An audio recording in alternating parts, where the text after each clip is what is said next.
إن أعجبك الفيديو لا تنسى الإعجاب والاشتراك في القناة. السلام عليكم ورحمة الله وبركاته. النهاردة يا جماعة احنا عندنا فيديو جديد ان شاء الله، هو عن صيانة الجهاز ده. قبل ما نقول ايه المشكلة بتاعة الجهاز ده، احب افكركم يا جماعة ان انا ان شاء الله هفتح قناة جديدة هي خاصة بتعليم اللغة الانجليزية، خاصة بتعليم قواعد الجرامر والمحادثات برضو بشكل جديد خالص. فما تنسوش يا جماعة انكم تدعموني في القناة بتاعتي الجديدة زي ما دعمتوني في القناة بتاعتي ديت، بتدعموني بالاشتراك ان شاء الله. وانا باذن الله هبدا اللي هي القناه بتاعتي الجديده لما يوصل عدد المشتركين ل1000 باذن الله. والوقت نبدا الفيديو بتاعنا يا جماعه، هو عن الجهاز ده.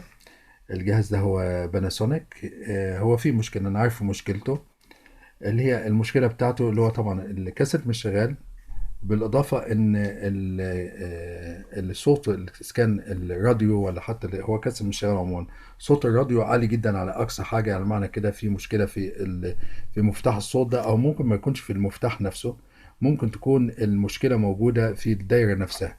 يعني المشكلة مش هتعدى المنطقة دي خلاص. فتعال نشوفه ونشوفه الأول، نجربه ونشوفه. أسمعكم صوته.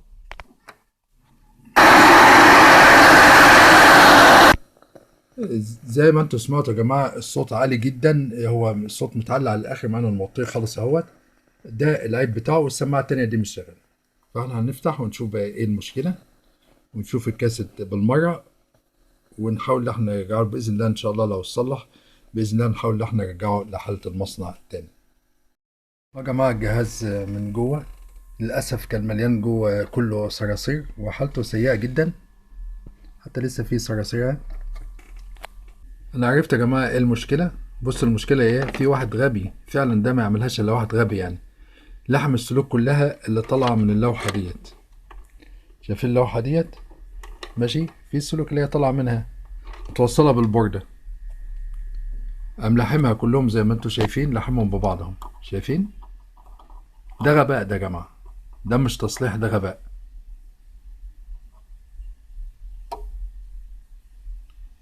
فنحاول ان احنا نفكها ونلحمها تاني بشكل نظيف. هننضف اللوحه دي الاول يا جماعه كلها بالتنر.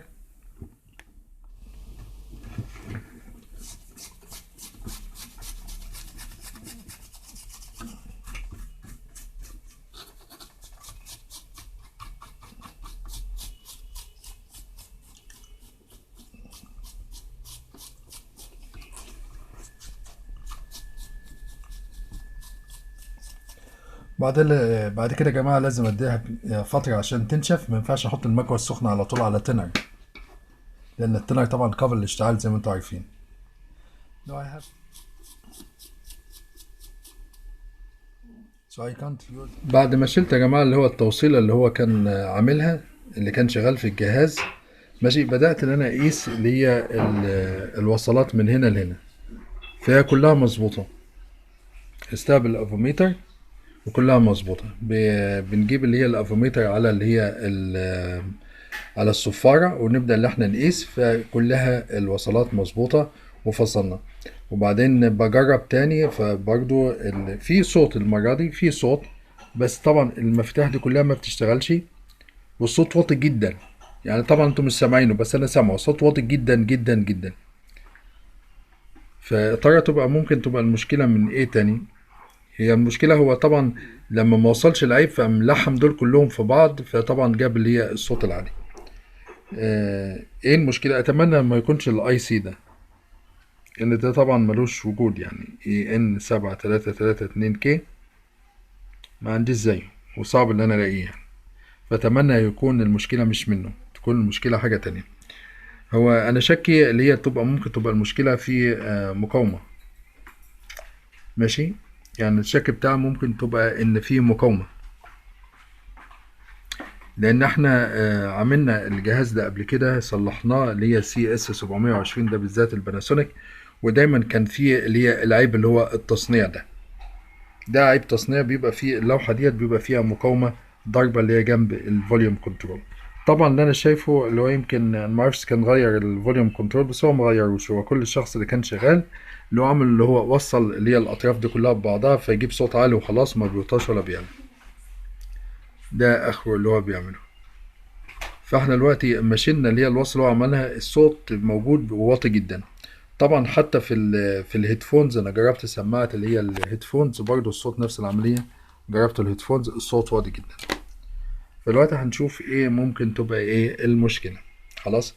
هل يا ترى ممكن تبقى المشكلة هي نفس المشكلة اللي فاتت اللي هي بتاعت اللي هي كعيب تصنيع اللي هي بتاع السي اس دايما بيحصل فيه المشكلة اللي هي بتبقى مقاومة جنب الفوليوم كنترول، بتبقى حاجة من هنا يعني، واحدة من دول.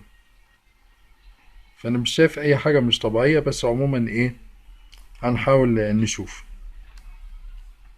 nothing.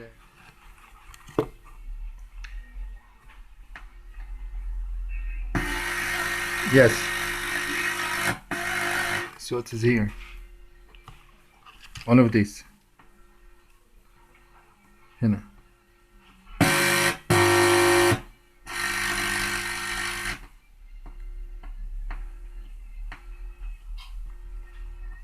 شوفوا لما نعمل كده يا جماعة مفيش حاجة، ما يحصل ما نحسش بأي اختلاف. لازم نبل صبعنا، يكون في جنبنا مية كده ونبل صبعنا ماشي ونجرب، لأن كده على الناشف كده مش هتعمل حاجة عشان تقدر تعمل إيه التلامس. We have to wait. Okay.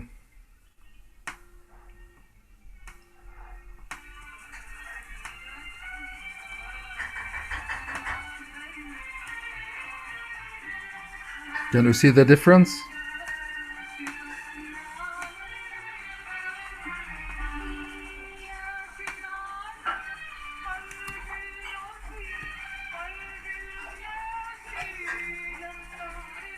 So I'll replace this resistor. شفتوا يا جماعة الفرق؟ طيب شفتوا يا جماعة، هو هنا هي في مقاومة هنا. شفتوا يا جماعة هي هنا، يبقى هو نفس عيب التصنيع.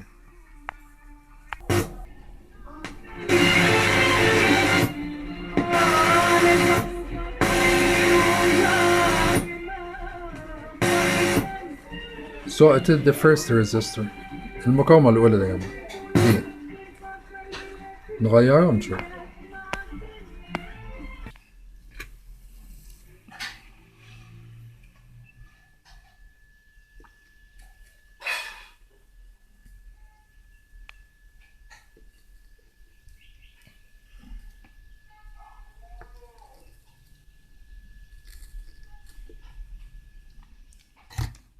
والوقت يا جماعة نجرب بعد ما غيرنا المقاومة.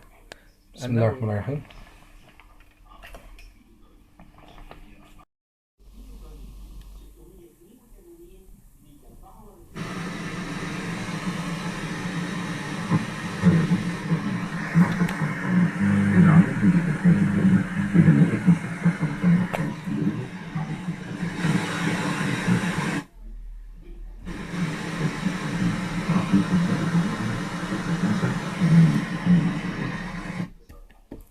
تمام يا جماعة، اشتغل الحمد لله. زي ما تشوفوا كانت المشكلة هي فقط في المقاومة.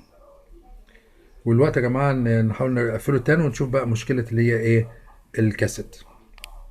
انا عارف في طبعا كتير منكم يا جماعة مش مهتم بالموضوع الكاسيت، بس في ناس يمكن أنا زي ما قلت لكم قبل كده في ناس لازالت محتفظة بشرايط كاسيت، والشرايط الكاسيت دي بيبقى عليها ذكريات كويسة. يعني مثلا ممكن يبقى صوت والدهم اللي توفاه الله، او صوت مثلا صوت مثلا شلة من الاصدقاء اما كانوا صغيرين فكانوا مسجلين، لان طبعا انتوا عارفين الكاسيت بقاله كتير يعني، فبيحتفظوا بالشرايط دي وبيحب اللي هم يسمعوها وبيسترجعوا بيها الذكريات. طبعا الشرايط مفيش يعني حاجة دلوقتي اللي ممكن طبعا اللي هي بينقل، ممكن ينقل على على مثلا على كمبيوتر وبعدين ينقل على فلاش ويحولها ام بي 3 اللفة ديت. طبعا ده ممكن لازال بالامكان، بس طبعا لازم يكون جهاز يكون فيه اوتبوت، يكون فيه انبوت واوتبوت. وطبعا الاجهزه اللي بيبقى فيها اوتبوت ديت بتبقى ايه قليله، مش كتير. يعني الجهاز ده مثلا على سبيل المثال فهو فيه انبوت وما فيهوش اوتبوت.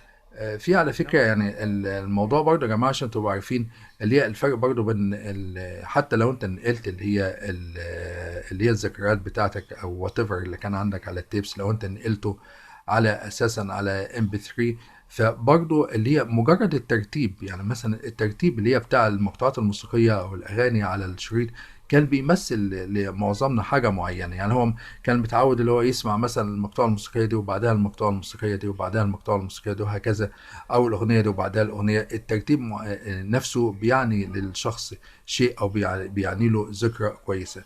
فعشان كده اللي في ناس كتير بتحب اللي هي الشريط الكاسيت، وعشان كده برضو انا هصلح باذن الله الشريط الكاسيت. فتعالى نشوف اللي هي الجزء اللي خاص بالشريط الكاسيت ونحاول ان احنا نصلحه، وبعد كده ان شاء الله ما تروحوش بعيد، لان احنا برضو هنحتاج ان احنا نسترجعه لحالة المصنع بتاعته عشان تشوفوا هيبقى شكله ايه باذن الله. لان على فكرة فيكم ما بيكملش اللي هي الفيديو وبيجري، مجرد يجري خلاص، وده طبعا بيضر القناة. انت ما تجري يا جماعة بتضر القناة، لازم بتتفرج اللي هي من الاول، حتى ما بتعدي اللي هي الاعلانات اللي بتيجي دي، فانت بتضر اللي هي القناة.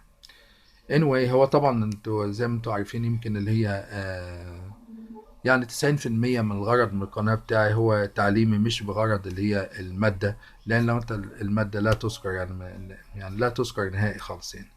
خلاص، وبعد كده انا هبقى اعمل فيديو ان شاء الله واعرفكم بالظبط اللي هي اليوتيوب لاي واحد عايز اللي هي الخوض التجربة ديت. ماشي. يعرف بالظبط ايه هو اليوتيوب.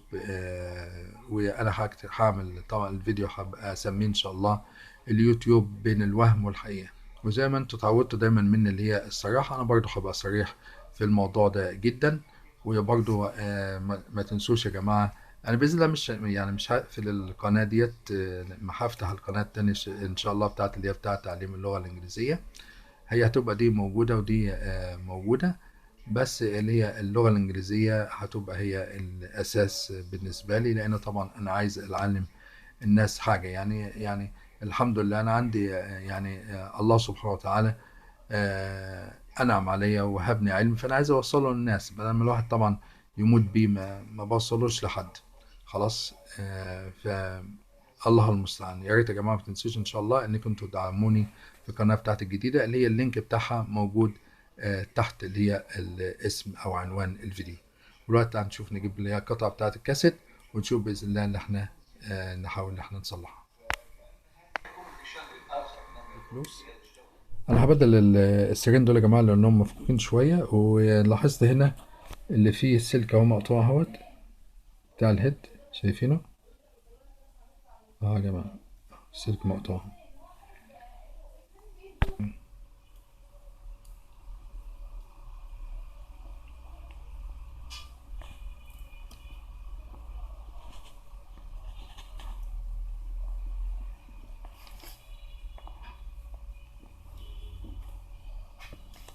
little bit short، قصيرة شوية يا جماعة.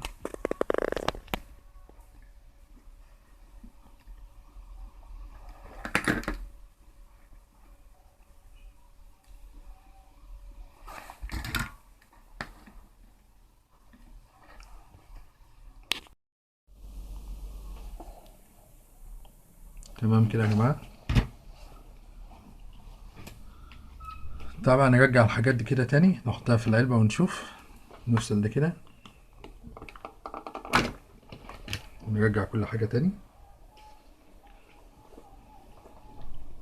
Now put everything back in the box. يا جماعة الجهاز أكيد مفيش أي كهرباء واصلة له خالص، فممكن يكون احتمال، ممكن يكون الله أعلم، ممكن يكون مثلا مفيش كهرباء واصلة للموتور. ماشي. أو ممكن يكون إيه المشكلة تاني، أو ممكن يكون الموتور محروق نفسه، لأن مفيش حاجة، مهوش حاسس بأي حاجة خالص. أو ممكن يكون في ريشة اللي هي التلامس مش لامسة، مش ملمسة، اللي هي اللي يعني زي دي، زي مفتاح، اللي هو المفتاح اللي هو بيشغل الكاسيت، بيعمل له، بيشغله وبيطفيه. خلاص. فهنشوف دي وهنشوف دي. ده يا جماعة اللي هو اللي انا بقول عليه، اللي هو المفتاح اللي بيشغل وبيفصل. اما باجي ادوس بلاي، فهو بيقفل اللي هي الدايرة من هنا. عشان كان واضح بالنسبة كده واضح. ماشي. بصوا ايه اللي بيحصل لما باجي ادوس بلاي، بصوا بيقوم قافل الدايرة، شايفين كده الدايرة اتقفل، فيبدأ اللي هي الكاسيت تشتغل. اعمل كده، اعمل ايجكت او ستوب، يقوم ايه فصل الدايرة. فممكن يكون المفتاح ده، ممكن يكون الموتور ماشي محروق، ممكن يكون مفيش اساسا كهرباء وصل الموتور. دي كل الاحتمالات ماشي. يعني هنبدأ بأبسط حاجة خالص. هنبدأ بإيه؟ اللي احنا نشوف يا ترى هل ممكن يكون في عليها كربون، فبالتالي تكون فاصلة ماشي، ما بتلمس، ما بتعملش تلامس، ده حاجة. بعد كده نقيس نشوف الكهرباء اللي داخلة الموتور إذا كان في كهرباء وصله ولا لأ. لو في كهرباء وصله يبقى الموتور فيه مشكلة في الموتور. لو كان دي مظبوطة والموتور فيه كهرباء وصله يبقى فيه مشكلة للموتور. تعال نبدأ إيه حاجة بحاجة. دلوقتي انا هدوس دوست بلاي يا جماعه، بحاول ان انا اعمل تلامس اهوت ماشي. مفيش اي حاجه خالص ماشي. يبقى نروح للمشكله التانية.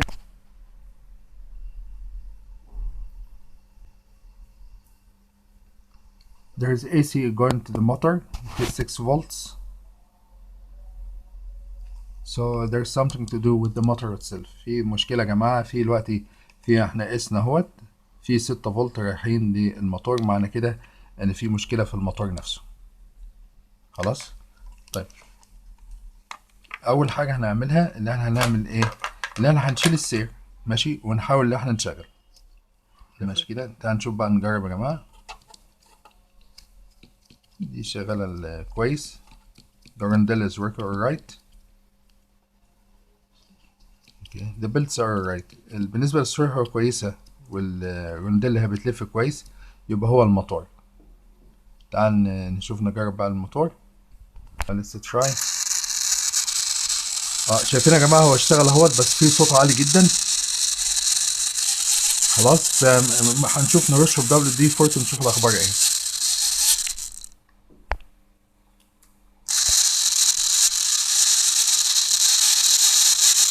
As you can see, the motor is okay and it is rotating, so the problem is it needs lubrication. طيب انا هزيته يا جماعه، هديله WD-40 ونشوف ايه الاخبار.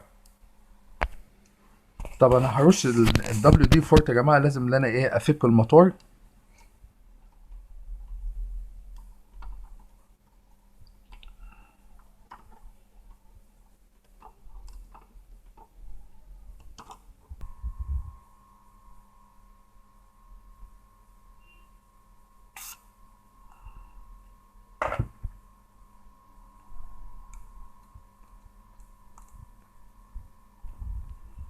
Now let's try.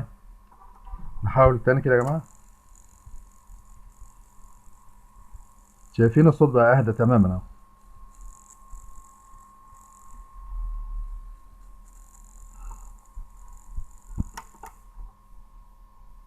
One more spray. نديله رشه كمان يا جماعه.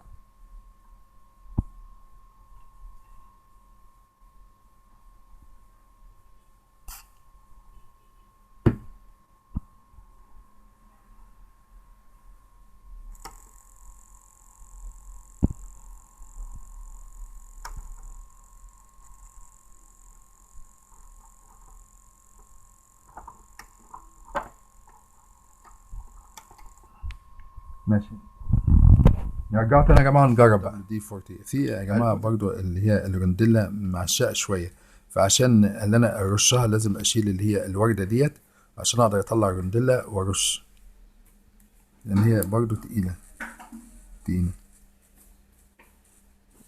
حتى ما بتطلعش يعني.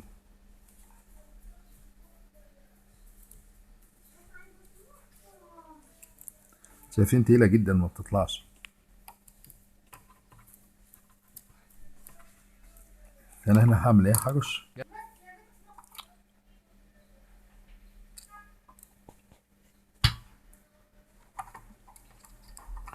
شايفين بقت عامله ازاي، شايفين بقت بتطلع ازاي وتدخل.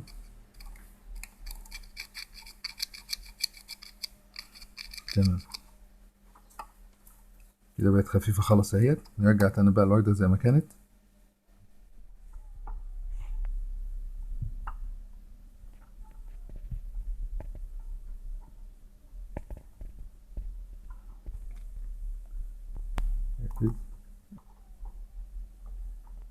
Yeah, it is okay.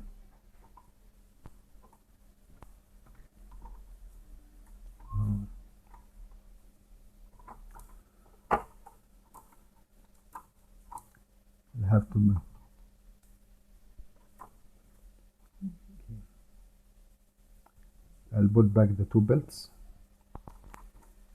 ارجع تاني السرين طبعا لان طلعت الرندلة السروقة. عارفين اللي بيبقى فيه سير ورا الرندلة وفي سير تاني بيبقى من فوق الرندلة، من تحت الرندلة ماشي في سير، وفي سير بيبقى من فوق الرندلة. اللي من تحت الرندلة بيبقى رايح للبكرة دي اهو زي ما احنا شايفين،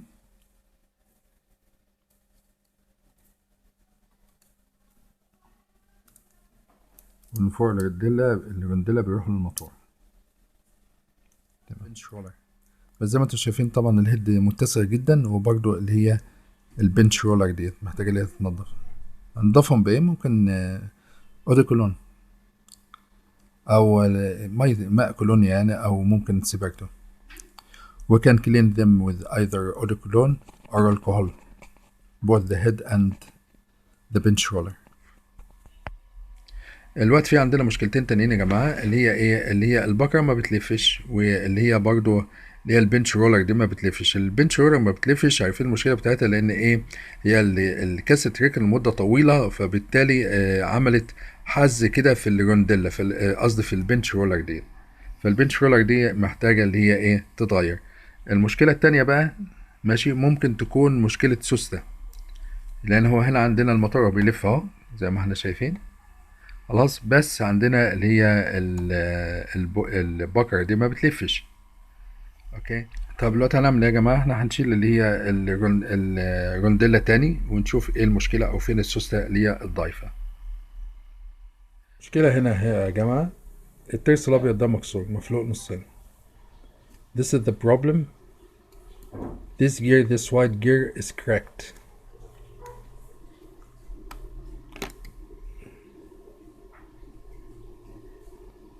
I don't know whether you can see it or not.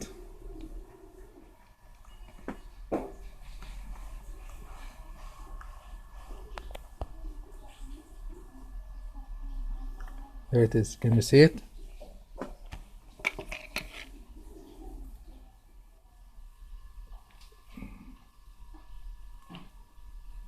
زي ما شايفينه هو ايه؟ مكسورة من هنا. حاول اشوف بديل ليه. انا صراحة يا جماعة مش لاقي بديل للترس ده، فعشان كده انا لحمته استخدمت امير. تعالى نرجعه بقى ونشوف الاخبار. الوقت يا جماعة هنحتاج ان احنا نغير اللي هي البنش رولر ديت، لان زي ما قلت لكم هي فيها حز مش هيبان من هنا، معرفش كنتوا هتشوفوه ولا لا. خلاص فهي بتقف طبعا، فلازم نغيرها. مشكلتها اللي هي حجمها كبير، يا ترى انا عندي واحدة زيها ولا لا؟ ده اللي هنشوفه. لقيت واحدة يا جماعة جديدة. Now the moment of truth. الوقت يا جماعة لحظة الحقيقة. نجرب بقى. بسم الله الرحمن الرحيم.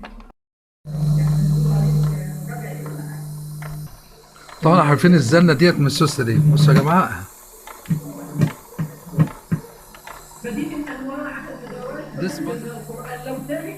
الحمد لله شغال اهو يا جماعة كويس. تعال نرش دي بقى عشان الزنة دي تروح ونقفله. دلوقتي يا جماعة نشوف شكل الجهاز النهائي. ده الشكل النهائي ونسمع صوته. Now let's see the final lock and listen to what it sounds like.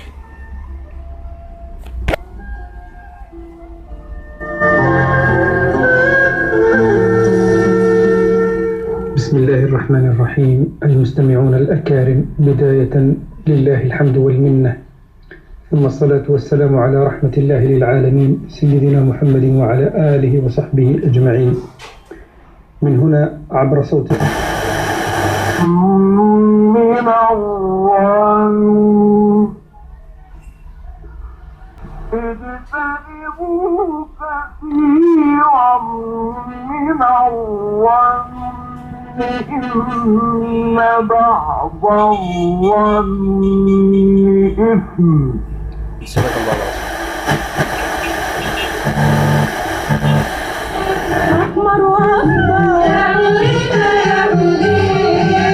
أزرق وأصفر والله زمان والله زمان والله زمان يا رمضان والله زمان